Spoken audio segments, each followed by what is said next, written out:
Florida. It's got everything you need for tropical living. Sunny weather, gentle breezes, mosquitoes, sinkholes, and let's not forget insurance companies charging you more than your mortgage. Turns out there's a lot about the Sunshine State that doesn't quite make the brochure. This is the truth about living in Florida that no one talks about. First off, let's talk about the water. And we don't mean the bodies of water that surround the state. We're talking about the stuff that comes out of the faucet. In many parts of Florida, the water can taste and smell a little unusual. And since you're living in a hot, sunny, sweaty, humid region, you're gonna need a lot of it. The problem is generally the high sulfur content found in the state's water, which gives it a certain rotten egg smell. It seems to be especially bad in Orlando and other areas of central Florida. Though it's safe to drink, the smell is so bad for some residents, they resort to buying loads of bottled water or have to install a pricey water filtration system. Over 90% of Florida water comes from underground aquifers. The state sits mostly on limestone, which has sulfur-containing minerals in it. This reacts with organic matter or the surrounding groundwater to produce hydrogen sulfide gas. It doesn't help that many Florida counties haven't updated their aging water infrastructure for decades, increasing the risk of environmental contaminants leaking into the water supply. To counteract that, some central Florida counties use quite a lot of chlorine to sanitize the water, which also creates a pretty bad smell or taste. But hey, at least you get to live in a beautiful state with so many tourist attractions. Disney World, Miami Beach, see the Daytona 500 and then party near the water. And you know who else will be there? Everyone. A significant chunk of the population above the Mason-Dixon line comes crashing down onto Florida every winter to take a break from shoveling snow and slipping on ice. In 2014, 97 million visitors made their way to Florida, a state with a population of 23.4 million people. In 2024, just 10 years later, 143 million tourists visited, most of them domestic travelers from other parts of the US, breaking records for most visitors to the Sunshine State in a single year. That's almost a 50% increase in tourism in just a decade, and it shows no signs of stopping. Not to mention, each part of Florida has its own tourist issues. Do you live in the Orlando metro area? You might want to look into spending every school holiday far, far away to avoid the mob of families that will make your daily life and commute miserable. How about near gorgeous Clearwater or Daytona Beach? Enjoy the constant parade of alcohol-infused teenagers during spring break season. Oh, are you in Miami? How are those housing prices looking now that half of Europe's and Latin America's trust fund kids have bought up condos and properties? The answer is not good, but we'll go into just how bad prices are later in the video. And the other thing all this tourism brings with it, of course, is a whole lot of traffic. If you've driven around Florida, you might think the drivers are especially bad, and we're here to tell you it's not just your imagination. Many of them actually don't know what they're doing. Local Floridians will tell you, or write extensively about it online, that their driving tests are more or less ridiculously easy to pass. Some student drivers say they never left the DMV parking lot during their test. As you might imagine, this kind of instruction doesn't translate well to real-life driving. Florida drivers are so bad that even statistical studies have confirmed how terrible they are.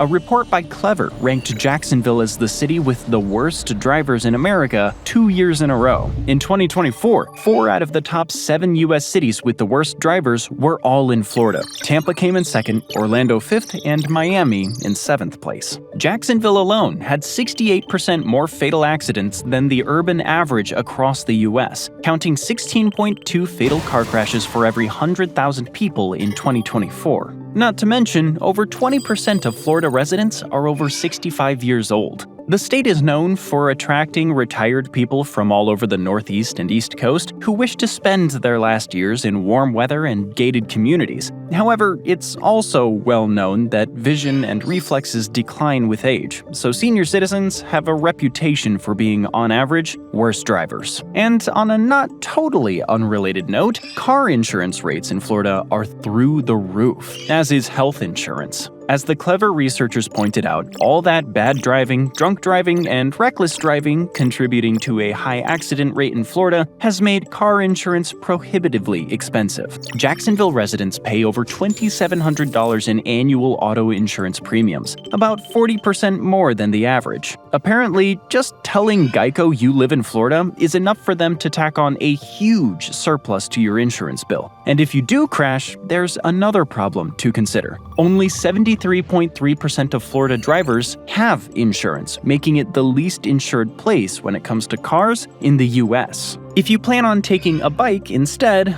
think again. Miami drivers caused 0.8 fatal collisions with cyclists per 100,000 people, the second lowest rate in the state after Tampa, where drivers killed 1.3 cyclists per 100,000 people, as opposed to the national city average of 0.24 per 100,000. And the problem is, if you live in Florida, you don't really have other transportation options. Even the Miami Herald has referred to Florida as the state that public transit forgot. Miami's public transportation system ranked the best in the entire state, placing 52nd among 100 U.S. cities. And that might not sound too bad until you realize that public transportation in U.S. cities generally isn't the best. And even famously car-dependent Los Angeles ranked 14th on the same list. As for the rest of Florida, Orlando placed 56th, Jacksonville 61st, Tampa 98th, and St. Petersburg 99th. Considering Tampa is the 17th largest city in the country,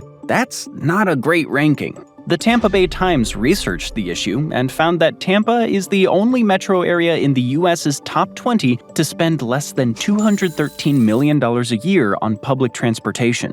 In fact, Tampa spends significantly less, $141 million. Bridgeport, Connecticut, and Buffalo, New York have similar budgets, but also 1.5 million fewer people. That's why Florida residents have to make a decision to either spend money on gas, car payments, and insurance, or spend hours and hours on daily buses, if that's even an option in their area. At least once you navigate the bad drivers and traffic, you can kick back and relax on that beautiful Florida coastline, if it hasn't been shut down because of the red tide, or sewage spills, or just good old pollution. Yeah, that happens quite a lot, actually.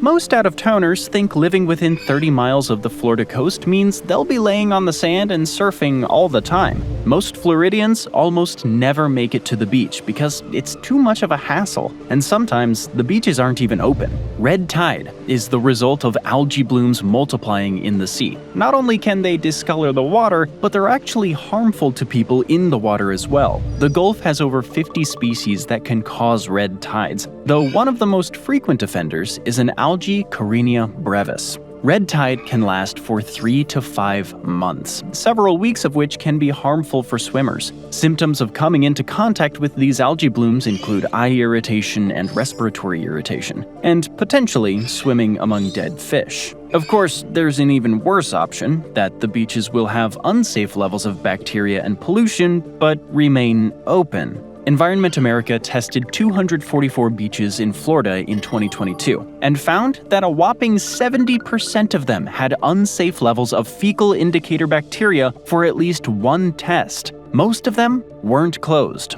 But why would the beaches stay open to the public? Well, because in places like Lee County, the local health department doesn't believe in closing down the beaches. Spokeswoman Tammy Solis made it clear that it's up to local beach managers to decide whether to keep the beaches open or not, even though they're not health departments. Not to mention, the rate of beach closures and/or pollution is only going to go up, as the water quality around Florida has reached an all-time low. When manatees and fish start dying in droves, some concerned Florida residents decided to find out what was happening in the waters around their home state. A group of Tampa Bay Times reporters conducted an analysis of the waterways around the state and found that at least half showed worsening levels of pollution over the last 20 years, and others just weren't improving at all. Another problem, both for wildlife and prospective beachgoers, is the increasing temperature of the seas. In July of 2023, a water temperature sensor in Manatee Bay recorded a temperature of 101.1 degrees Fahrenheit, 38.3 Celsius, in the water. Not only does this create horrible conditions for marine life, but it's not exactly ideal for wanting to cool cool off after another oppressively hot Florida summer day. So how do Floridians, and you if you move there, let off steam if not enjoying life at the beach? Well, if the stories are true, by doing things that get them arrested. To be fair, that's not entirely accurate. Plenty of people in other states do questionable things that get them in legal trouble as well. But something unique is going on in the Sunshine State, as Florida does have a high incarceration rate to begin with. 157,000 people are behind bars, according to the Prison Policy Initiative, and around 350,000 people are booked into local jails in any given year. That gives Florida an incarceration rate of 795 per 100,000 people, way above the US average of 614 per 100,000 people, which, to be clear, is already a very high rate among OECD countries. Still, that doesn't really explain the legacy of Florida Man.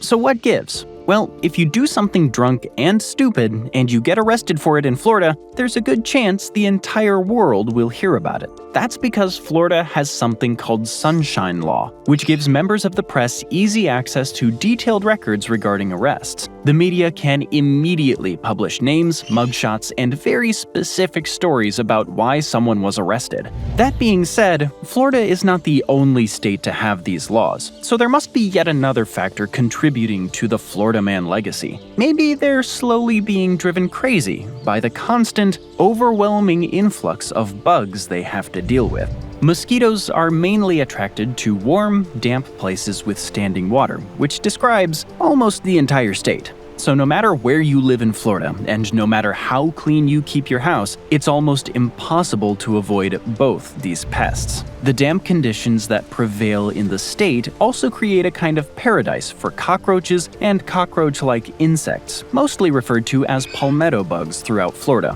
As far as the mosquitoes are concerned, they're not just irritating. A lot of them are also carrying diseases like West Nile virus and Eastern equine encephalitis that can be passed on to you if they bite you. Of the 80 species of mosquito found in the state, at least a quarter of them have the potential to carry disease. People usually think of Australia as the landmass that's home to dozens of species that can kill you, but Florida is not far behind. One of the interesting facts about the state is that Everglades National Park is the only place in the world that has both alligators and crocodiles living side by side. And if you think you can outrun an angry gator, think again. Alligators can sprint up to 35 miles an hour, 56 kilometers an hour. And it's not just swamp creatures that get you. Florida has venomous snakes, poisonous fish, the aforementioned horrific insects that will pester you day in and day out, if not outright infect you, and the cherry on top, brain-eating amoebas. It's the subtropical climate that exists throughout most of Florida that attracts all these insects and critters. The state has over 40 species of snake. Just a few of them are venomous, but that's more than enough to send you to the hospital. And if you have pets, you'll need to watch out for bufo toads. This invasive species has spread throughout Florida and presents a particular danger to pets as they secrete a toxin that your animals can easily come into contact with if they approach one. Not to mention, the toxin can be deadly to cats and dogs within just a few minutes. That's why in Florida, it's good to stay away from water you can't see through. The good news is, you probably won't want to be outside to encounter any of these animals anyway, because of the other reason most people move to Florida: the heat, which for most of the year can be sweltering. As one local Floridian puts it, the heat is unbearable 3 months out of the year and uncomfortable 6 months out of the year. The state has average high temperatures in the mid-70s, low 20s Celsius during the winter, and low 90s, low 30s Celsius during the summer. While that might not sound too bad, keep in mind that Florida is the most humid state in the country. The humidity generally varies between 60 and 90% throughout the year, rarely dipping below that range for long. And humidity makes a massive difference when it comes to not only how hot you feel, but how likely you are to get dehydrated or heat stroke.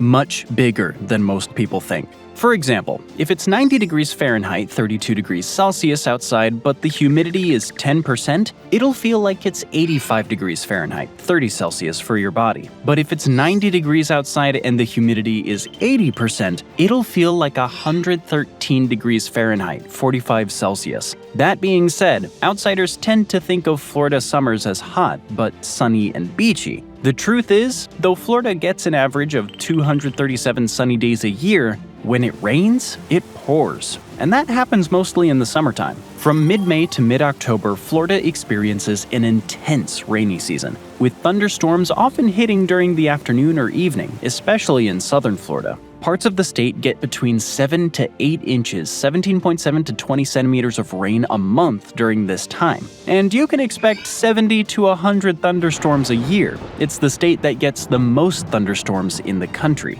In central Florida, this creates another interesting problem. The area between Tampa and Titusville is known as Lightning Alley, for exactly the reasons you'd think. Namely, more lightning strikes here than anywhere else in the country. Florida has more lightning deaths than any other state, with 50 deaths by lightning from 2015 to 2024. Considering how rare death by lightning is, that's a pretty high figure. So you might be dealing with mosquitoes and cockroaches the size of golf balls and unbearable heat, but at least there's a great financial perk to living in Florida: no state income tax. That being said, you do get a relatively high sales tax instead, along with some hidden, horrible costs you might not have thought about. Don't worry, we'll tell you all about them. The state tax rate in Florida is 6%, which isn't as much as the highest in the nation, California at 7.25%, but it still ranks in the upper half of US states. Combine that with the max local tax rate, 2%, and where it's applied, and you get an average statewide sales tax rate of 6.948%. Okay, not the best, but something you can deal with. Don't worry, there are a lot more surprising hidden costs coming your way, in addition to the crazy high car insurance premiums you're already paying. Like your home insurance. Your best case scenario if you live near the Florida coast is that you will get home insurance at extremely high rates. As of May of 2025, Bankrate.com found that Florida had the second highest home insurance costs in the country, with the average insurance premium being more than double the national average. For a $300,000 home, the average American will pay around $2,300 in insurance, while the average Floridian will pay just above $5,400. According to the Insurance Information Institute, the average cost for Florida home insurance has gone up to $6,000 a year, which is not only almost 3 times what the rest of the country pays, but 3 times what Floridians themselves paid in 2018, only 7 years ago. Some areas with pricier housing and more exposure to possible natural disasters get even higher average costs, like West Palm Beach at an average of nearly $8,400 a year. But at least the housing you're insuring is cheap? Well, yes and no. Prices skyrocketed at first and are now going down, but for reasons that don't signify anything good if you're looking to invest in a home. In 2025, the typical home value in Florida sits around $389,000, which is 109% of the typical home price in the US at large, a little over the average. But after a small boom during the pandemic when many people went remote and decided to try out Florida living,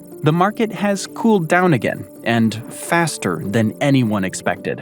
The median sales price for a Florida home in 2025 as opposed to 2024 is down 2%, according to Redfin. More worrying, the number of homes sold by this time of year as compared to last year is down to almost 34,000 in total, which is a decrease of 12.6% in home sales compared to 2024. Some of that is because of skyrocketing home insurance costs. The other is because of the increased fear many Floridians and out-of-staters have that they won't be able to get insurance at all soon, and that their homes will be increasingly vulnerable to catastrophic weather. It's no coincidence that the 2 hardest hit markets, Punta Gorda, which saw a decline of 7.3% in home prices, and Cape Coral, which saw a decline of 5.3% in home prices, were both places that were hard hit by Hurricane Ian in 2022. The hurricane caused anywhere between $60 and $117 billion in damages in Southwest Florida.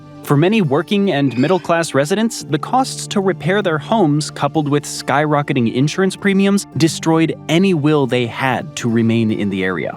If you do decide to invest in relatively affordable Florida real estate, you have to take a whole lot of disaster-related precautions, like storm-proofing your house, and that doesn't come cheap. Building strong protections against hurricanes can run up to 15 to 20% of the entire cost of the house. Hurricane-proofing windows will run at least $12,000 to $18,000. A shutter system can cost between $3,000 and $6,000. Meanwhile, a hurricane-proof garage door can run up to $9,000, and that's just to name a few of the things you'll need. You'll also have to look out for things you may never have thought of before, like whether you're buying in a flood zone and sinkholes. Let's start with the flood zone considerations. You should always check in what zone the house you're thinking of buying resides. In coastal A zones, you risk flooding from storm surges caused by hurricanes, while in coastal V zones, you risk flooding from waves caused by hurricanes. Flood zone A means your home is at risk of flooding from rivers or other bodies of water. Any zone labeled with an A or V, they have the highest chances of flooding. But what happens if you find your dream house here and just absolutely have to buy it? Well, you better shell out a whole lot of money for flood insurance, because not only will you want it for the future, but it will be absolutely necessary for your mortgage. Every property in a high-risk flood area legally needs flood insurance, and lenders require it before approving your mortgage. Unfortunately, it can also impact the cost of borrowing. To be clear, even if you're not required to have flood insurance because you're in a slightly lower risk area but still near the coast, you should probably still get it. And that adds on a huge cost, because flood insurance in Florida is often sold separately from your already very expensive home insurance. Because, as in most states, the disaster that's most likely to hit your property is the one companies won't insure you against unless you pay extra. The average cost of flood insurance in Florida is around $792 a year, but that number can vary wildly depending on how risky your location is. Some homeowners pay as little as $450 annually, while others shell out as much as $3,500 just to stay covered in case disaster strikes. The worst part of paying so much for all this insurance? You might not even get anything for it. Weiss Ratings analyzed claims to Florida insurance companies in 2023 and 2024 and found that the three largest providers in the state, Castle Key Indemnity, State Farm, and Castle Key Insurance, denied almost half of all damage claims. A lot of insurance companies are actually leaving the state altogether, creating even less competition and allowing the few companies left behind to charge even higher premiums. As natural disasters become more destructive each year, insurance costs in Florida are climbing fast. In the 2020s, the state sees around $4 billion disasters annually, compared to just one per year in the 1980s. And that's not just inflation. As the risks rise, so do the premiums, and they're only expected to keep going up. And it doesn't stop there.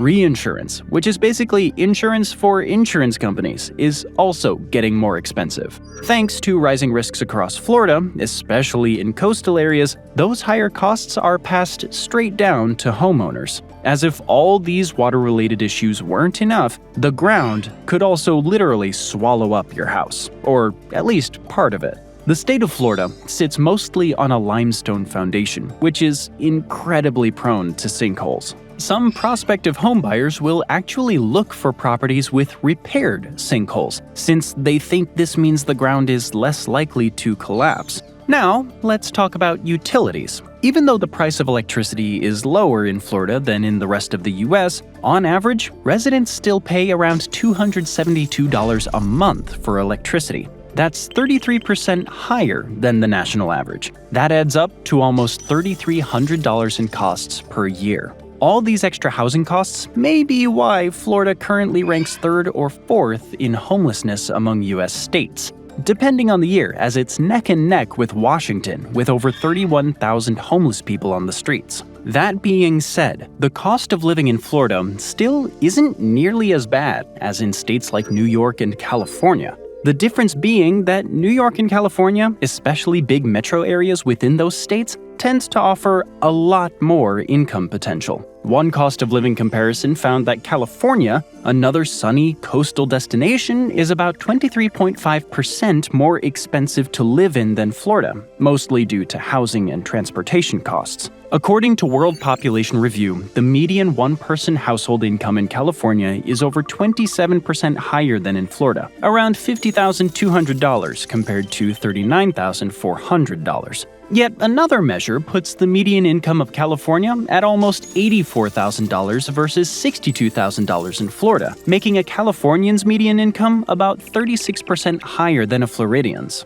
According to USCB, Florida also has a higher poverty rate than California, at 13.1% versus 12.3%. And that may be because, even though Florida has a reputation as being a low-tax state, that mostly applies to high-income Floridians. Working-class Floridians often don't see much in the way of reprieves or benefits. This may be why Florida has the 49th worst income inequality among U.S. states, coming in second only to New York. This is mostly due to a shift from Florida relying on personal income tax to imposing a slew of excise taxes, gas, alcohol, tobacco to name a few, and sale taxes instead. The state gets 80% of its tax revenue from a combination of those two tax groups. It doesn't help that a lot of major industries in Florida, like tourism, generally offer low-wage jobs. In the third quarter of 2020, the Bureau of Labor Statistics found that average weekly wages in Florida's 25 largest counties were below the national average. Not to mention that Florida is a right-to-work state. This has significantly weakened the power of labor unions to negotiate better wages and conditions.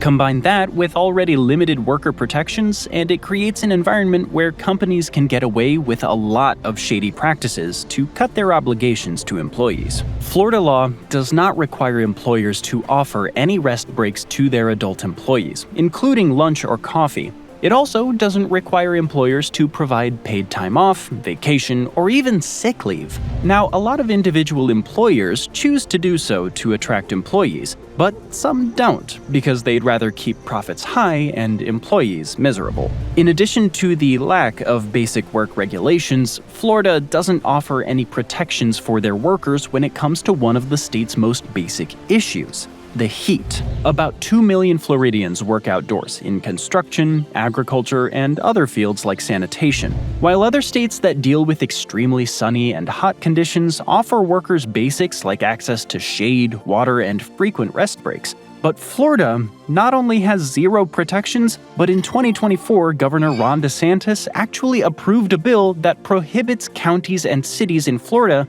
from mandating any such protections. This new law was triggered into existence after Miami-Dade County was considering giving their outdoor workers a break and heat protection. The lack of safety for workers is part of what contributes to Florida's low ranking in personal safety, according to WalletHub, number 46 out of 50 states. It also ranks low in road safety and even lower in financial safety, due to wages not matching the increasing cost of living in the state. The wage issue is even worse than usual when it comes to one particular field. There are plenty of problems with Florida's education system, some of which start from the fact that teachers are paid obscenely low wages, even by Florida standards. Teachers in Florida are paid the second lowest wages out of all U.S. states and Washington, D.C., with only West Virginia teachers getting paid less. Florida ranks just under South Dakota and Mississippi, both of which have much lower costs of living than Florida. According to the National Education Association, the average teacher in Florida makes just over $53,000, which is under the median salary of $63,000. Unsurprisingly, for everyone but Florida public officials apparently, this has led to a massive teacher shortage in the state. In January of 2025, there were close to 3,200 vacancies for teachers in Florida, halfway throughout the school year, and some of the filled vacancies weren't exactly given to the most qualified people. Compared to the 2023-2024 school year, the number of courses being taught by teachers who have no training or certifications in their subject, interns, international teachers, and long-term substitutes have increased 16% in the 24-25 school year. At least 600 full-time teaching positions have been given to semi-permanent substitutes. Yet Florida still ranks in the bottom 10 statewide for student-to-teacher ratio, coming in 30th out of 50 states in recent years. The average Florida teacher has 17 students to take care of, and some have way more. According to U.S. News & World Report, Florida ranks first in the country for higher education. But that doesn't tell the whole story. A few top-performing universities helped pull up the rankings, which doesn't really reflect the conditions in Florida's public school system. Factor in widespread criticism of the ranking system itself, including alleged pay-to-play schemes, and things get even murkier. Because when you look at actual student performance and test scores, Florida's education reality is far less impressive. In 2024, the average SAT score, the score on the test most U.S. students take for college admissions, in Florida was 948. That's a full 76 points lower than the average national SAT, ranking Florida 47th in the country for SAT results, as it's tied with Delaware. Because of this, more Florida residents have been moving towards school vouchers instead, which give the average family an $8,000 voucher to use towards their child attending private school instead of their local public school. However, this also has the long-term effect of diverting even more money away from public schools, worsening Florida's educational system and making things harder for many of the students who are left behind in the public schools. Of course, all of these problems start to seem secondary when dealing with a much less fixable and reversible threat that Florida is facing: rising sea levels. Major cities like Miami have been experiencing more frequent and severe flooding in the last couple of decades, and the problem continues to ramp up.